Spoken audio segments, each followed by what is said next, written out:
Kansas City in 2017 is on pace to have a 50% increase in homicides, violent crimes, and gun violence. What do you see as the causes of this violence, and what is your plan to reduce this violence?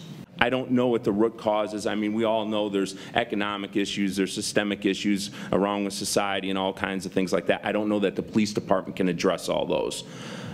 I think, again, if we want to stem the crime and homicide, we need to build good trust. We need people to tell us what happened. I think there's other things the police department can do. I think we need some more officers in the field.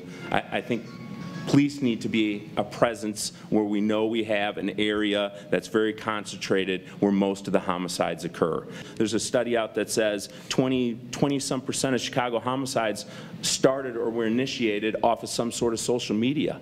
I think we need to look at the social media aspect of violent crime and to see if we have a chance to intercede before the crime happens. I hate to hear the word of "we're on track to be." And I think when we say we're on track to surpass, people get in their mind that that's okay. That's okay, you know, we're on track. We're projecting this.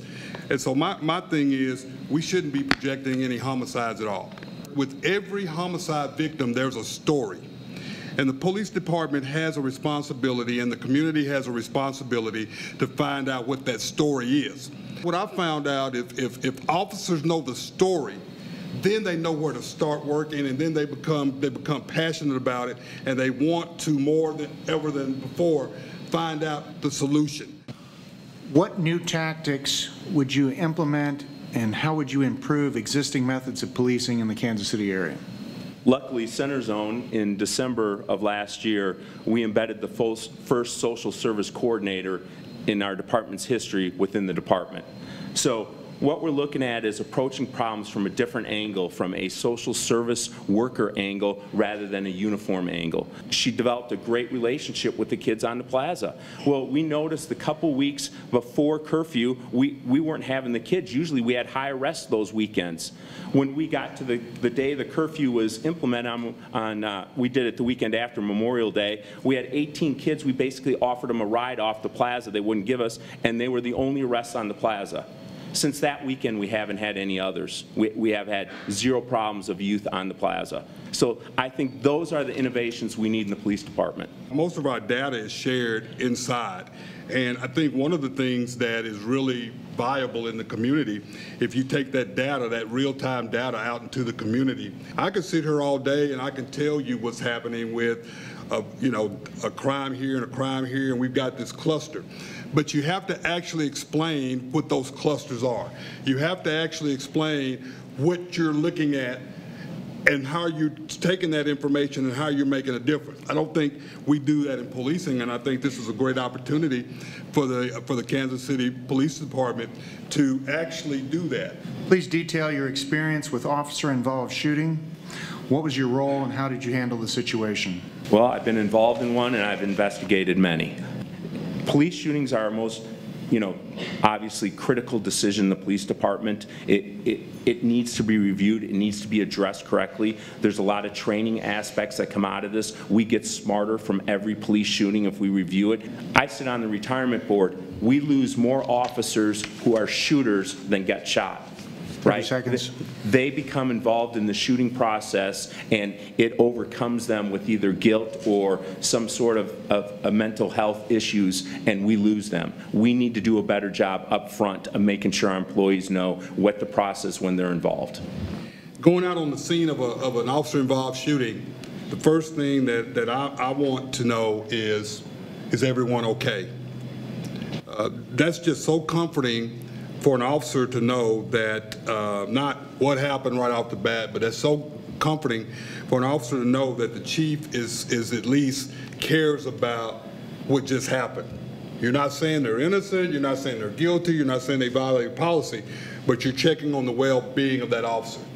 Do you believe the department is top-heavy, and if so, what will you do about it? I do believe that in this day and time, you have to have enough supervisors to hold officers accountable in order for them to do their job.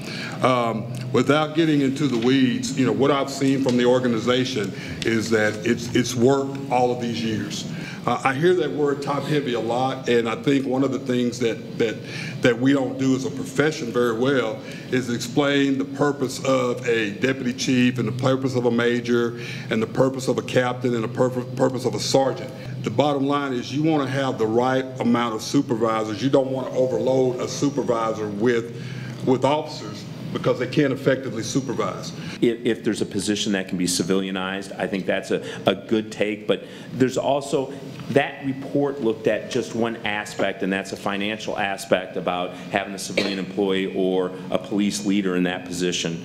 Sometimes we have leadership positions, and the staffing report even says this, about we are growing or giving that police leader the experience so they can continue on in their career, and that's an important piece of the career so that someday they sit at this table and go to be a police chief, and hopefully it's here in Kansas City. So the idea is we're trying to groom people along as we go, so we have to be very careful about the leadership positions we look at.